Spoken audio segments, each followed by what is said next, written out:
नमस्कार, आप देख रहे हैं विराट 24 न्यूज। मैं आपके साथ जया। जबलपुर में जिस प्रकार से विधानसभा नेता प्रतिपक्ष गोविंद सिंह भाजपा प्रदेश अध्यक्ष और उनकी पत्नी पर जिस प्रकार से आरोप लगाए थे, अब मामले ने तूल पकड़ लिया है।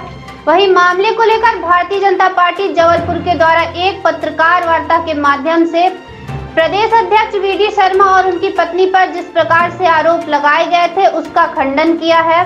वहीं पत्रकार वार्ता को संबोधित करते हुए भारतीय जनता पार्टी प्रदेश मंत्री आशीष दुबे ने बताया कि जिस प्रकार से नेता प्रतिपक्ष गोविंद सिंह के द्वारा प्रदेश अध्यक्ष वी.डी. शर्मा की पत्नी की नियुक्ति को लेकर बयान दिया गया है, वह सरासर गलत है। प्रदेश अध्यक्ष वी.डी. शर्मा की पत्नी के पद पर थी, उसके बाद महामहिम राज्यपाल के द्वारा उन्हें वाइस चांसलर पद पर एक प्रक्रिया के तहत नियुक्त किया गया है। इसमें किसी प्रकार से भारतीय जनता पार्टी प्रदेश सरकार का कोई हस्तक्षेप नहीं रहा। उसके बाद भी नेता प्रतिपक्ष गोविंद सिंह के द्वारा निराधार आरोप लगाए गए। वहीं चुनाव आते ही कांग्रेस पार्टी और उनके नेता भारतीय जनता पार्टी के कार्यकर्ताओं और नेताओं पर बिना कोई ठोस प्रमाण के आरोप प्रत्यारोप करते रहते हैं। इससे पहले पूर्व मुख्यमंत्री दिग्विजय सिंह के द्वारा क्षेत्र के विधायक पर आरोप लगाए गए थे। वहीं प्रदेश मंत्री आशीष दुबे ने कहा कि कांग्रेस के पास किसी प्रकार का मुद्दा नहीं है जिसको लेकर वह जनता के पास जाएं, इसलिए यहाँ वहाँ के अनर्गल आरोप भारतीय जनता पार्टी के नेताओं के ऊपर कांग्रेस के नेता लगाते हैं। विराट 24 के लिए जबलपुर से अमित तिवारी की रिपोर्ट।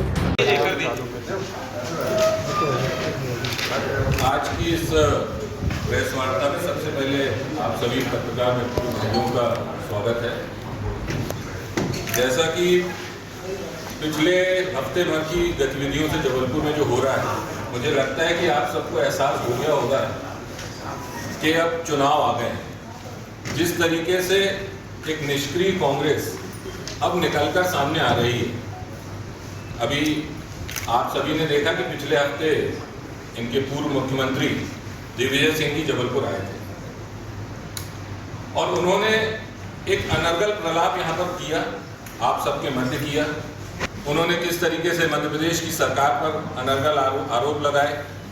हमारे विधायक यहाँ पर बैठे हुए हैं, उनके ऊपर अनर्गल आरोप लगाए। तथ्यहीन, आधारहीन और स्तरहीन राजनीति का हम सभी ने जो चित्र यहाँ पर देखा और कांग्रेस के द्वारा एक विकृत राजनीति का जो स्वरूप हमारे सामने परोसा जा रहा है, उसके आप सभी मित्रों यहाँ पर आप सबने उसको देखा है और उसके सहभागी भी थे। उसके बाद कल नेता प्रतिपक्ष डॉक्टर गोविंद सिंह जबलपुर है। मैं आपसे ही पूछता हूं कि आज उनको नेता प्रतिपक्ष बने सालों हो गए, इसके पहले वो कब जबलपुर आए और कब आप लोगों से मिले? मुझे तो लगता है याद भी नहीं कि वो कभी आए हों, और अगर आए भी तो ना आप लोगों से मिले, ना कोई जनहित की बातें करी, ना नेता प्रतिपक्ष का कोई दायित्व या कर्तव्य निभाया।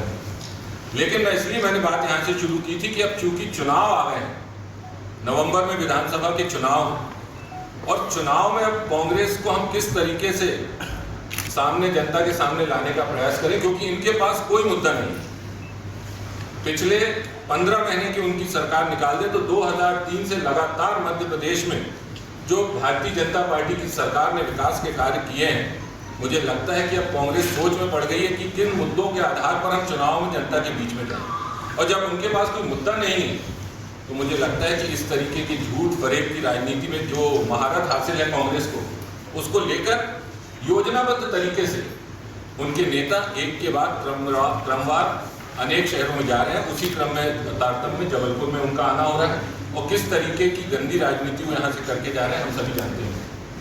कल डॉक्टर गोविंद सिंह आए, नेता प्रतिपक्ष, उन्होंने हमारे मध्य प्रदेश भारतीय जनता पार्टी के अध्यक्ष, उनके ऊपर अनर्गल आरोप लगाए।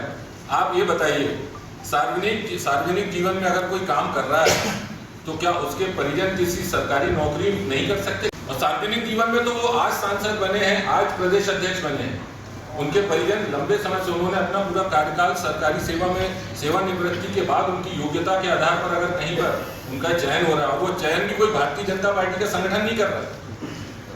महामहिम राज्यपाल के द्वारा अगर कोई नियुक्ति हो रही है या सरकारी तंत्र के द्वारा कहीं किसी का ट्रांसफर हो रहा है, तो क्या ये सार्वजनिक जीवन में हम लोग कार्य करने वाले कार्यकर्ताओं के लिए अपराध है कि हमारे परिजन नौकरी नहीं कर सकते?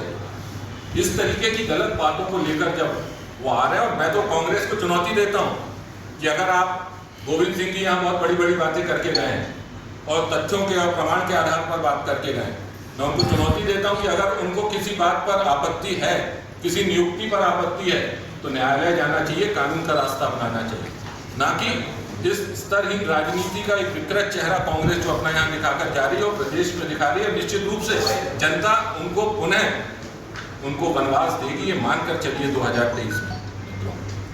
आज हम बात करते हैं अगर कांग्रेस की, तो 15 महीने की सरकार में कांग्रेस में क्या हुआ मित्रों, आप सभी जानते हैं।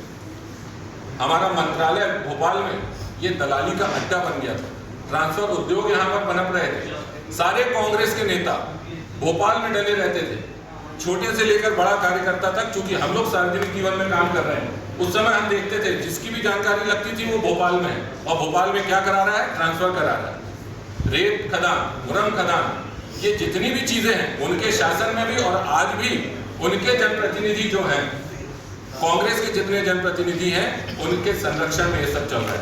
अभी पिछली प्रेस कॉन्फ्रेंस में हमारे इंदु तिवारी जी ने शराब का मामला उठाया था।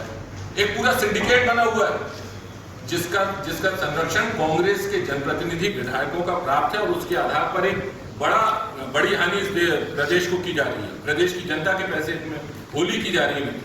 इन सब सारी चीजों पर ध्यान न देते हुए सिर्फ व्यक्तिगत आरोप लगाना और व्यक्तिगत बातें करना, जो कांग्रेस का चाल चरित्र और चेहरा हमको दिखाता है कि कांग्रेस ने शुरू से ये किया। और मैं आपसे पुनः कहना चाहता हूं कि जो विकास इस प्रदेश में भारतीय जनता पार्टी की सरकार ने किया, उससे कहीं ना कहीं तिलमिलाए हुए हैं कि आज हम जब चुनाव में जा रहे हैं, हमारे पास कोई मुद्दा नहीं है, तो ये व्यक्तिगत लोगों पर आरोप लगा रहा है, और वो भी तथ्यहीन, आधारहीन आरोप लगा रहे हैं। ये सिर्फ इसलिए कि हम कहीं ना कहीं मीडिया में बने रहें। इस तरीके के अनेक ऐसे अभी और भी हमारे सामने उदाहरण आ सकते हैं, लेकिन भारतीय जनता पार्टी का सारा यहाँ नेतृत्व, हमारे सारे जनप्रतिनिधि, हमारे संगठन के पदाधिकारी, हम सब यहाँ पर बैठे हैं, और पुरजोर तरीके से कांग्रेस के नेताओं के द्वारा जो अभद्र तरीके से एक गलत राजनीति यहाँ पर की जाए। मुझे लगता है कि आप शहर के जागरूक पत्रकार हैं, आपके ध्यान में सारी चीज़ें हैं, समय आने दीजिए। अभी हमने कहा कि जब कांग्रेस की आगे बढ़ेगी तो हम आपको प्रमाण के साथ एक एक चीज़ उपलब्ध कराएंगे, और आपके माध्यम से ही जबलपुर की जनता को बताएंगे कि कांग्रेस और कांग्रेस के नेता क्या कर रहे हैं, ये हम जनता के बीच में लाएंगे। लेकिन आप लोगों को ये लगा है कि अप्रत्यक्ष रूप से कांग्रेस पर आप प्रेशर बना रहे हैं कि अगर हमारे बारे में बोलोगे तो हम नाम ले देंगे। आप सार्वजनिक कीजिए ना, नाम क्यों नहीं? नहीं, हमने ऐसा कोई प्रेशर नहीं बनाया है। हमने अभी आपके सामने बात रखी है, समय आने दीजिए, हम आपके सामने और भी चीज़ें लाएंगे, प्रमाण के साथ लाएंगे। निश्चिंत रहिए, आपके माध्यम से ही जनता के बीच में जाएगी जबलपुर। अब मुझे लगता है अपन सब चाय पिए। अगर विधायक रोक दिया गया, क्या नोटिस करने की तैयारी है आप लोगों की? देखिए, कानूनी लड़ाई अगर लड़नी है, वो हम इस निर्णय से, शासन के निर्णय से अगर वो असहमत हैं तो वो कानूनी लड़ाई लड़ें। हमने तो ये कोई संगठनात्मक नियुक्ति नहीं है कि हम उसमें इनिशिएटिव लें। नियुक्ति महामहिम राज्यपाल के द्वारा की जाती है। उसके पहले से जैसा बताया गया कि श्री वी डी शर्मा जी की धर्मपत्नी जो विवाह के पहले से वहाँ पर असिस्टेंट प्रोफेसर थी, अगर उनका, तो इसमें हमको कुछ नहीं करना। असंतुष्ट कांग्रेसी हैं, अगर उनके नेता हैं गोविंद सिंह जी इससे असंतुष्ट हैं तो वो न्यायालय में जा सकते हैं, कानून का सहारा ले सकते हैं। व्यक्तिगत आरोप जो लगाए गए हैं उस पर आप कुछ कहेंगे? ये मैंने आपसे कहा कि ये कांग्रेस की राजनीति का विकृत चेहरा है जो समय समय पर वो सामने आता है। आज मुद्दा विहीन हो चुकी है कांग्रेस। 2003 से भारतीय जनता पार्टी की सरकार ने जो अमूलचूल परिवर्तन प्रदेश में किया है, विकास की जो गंगा बहाई है, उससे कहीं ना कहीं तिलमिलाई हुई ये कांग्रेस है। और कांग्रेस अब जब मुद्दा नहीं है तो खिसियानी बिल्ली खंबा नोचे वाली कहावत होती कि अब वो व्यक्तिगत आरोप, और व्यक्तिगत आरोप में भी तथ्यहीन आरोप। अगर आपके, मैं चुनौती देता हूँ, आपके पास अगर आशीष दुबे के खिलाफ कोई तथ्य है, आप उसका प्रमाण लाइए, आरोप लगाइए, हम उसको स्वीकार करेंगे। लेकिन इस तरीके से कि दिग्विजय सिंह जी आएंगे, वो प्रदेश अध्यक्ष हमारे मुख्यमंत्री जी पर आरोप लगाकर चले जाएंगे, हमारे विधायक पर आरोप लगाकर चले जाएंगे, नेता प्रतिपक्ष आएंगे वो हमारे प्रदेश अध्यक्ष जी पर आरोप लगा देंगे, तो इस प्रदेश की जनता जानती है कि ये कांग्रेस का सिर्फ एक चाल है कि अब चुनाव आ गए, हम कैसे मीडिया में सुर्खियों में रहें। एक भी आरोप उनने आपके सामने कोई प्रमाण अगर पेश किया हो तो बता दीजिए। दिग्विजय सिंह जी ने इतनी बात की थी, वो कुछ देखे गए कि या नेता प्रतिपक्ष आपको देकर? एक तरफ कांग्रेस पर आरोप लगा, वी डी शर्मा जी पर उन्होंने आरोप लगाया, गोविंद सिंह जी लेकिन आपके खुद के बीजेपी विधायक जो पूर्व विधायक रह चुके हैं, पूर्व मंत्री रह चुके हैं रणजीत बाबू, वो भी बीडी शर्मा पर व्यक्तिगत आरोप लगा रहे हैं और उन्होंने तो ये कहा कि बीडी शर्मा जी के कारण ही संगठन लगातार हारा। आपकी जानकारी में होगा उनके इस विषय का पटाक्षेप उन्होंने खुद प्रदेश कार्यालय भोपाल में कर चुके हैं। इसमें ये विषय समाप्त हो चुका है। लेकिन सवाल तो यही होता है। देखिए, मैं तो अंतिम बात करूंगा कि हमारे प्रदेश नेतृत्व के सामने उन्होंने खुद आप लोगों के सामने मीडिया के आके सामने आकर इस विषय का पटाक्षेप कर दिया। आपने कहा कि सिंडिकेट एक जो काम कर रहा है